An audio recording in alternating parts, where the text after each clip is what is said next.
baik terkait dengan pembahasan yang sangat detail yang tim AMDAL yang dibentuk oleh.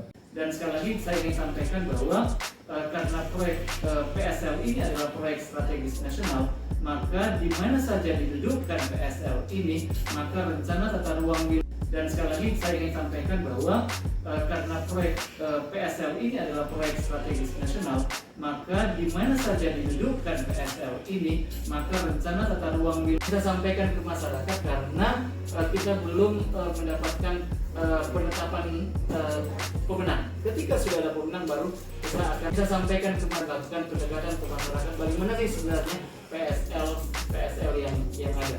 Kurang lebih seperti itu terkait dengan lahan. Jadi lahan ini kami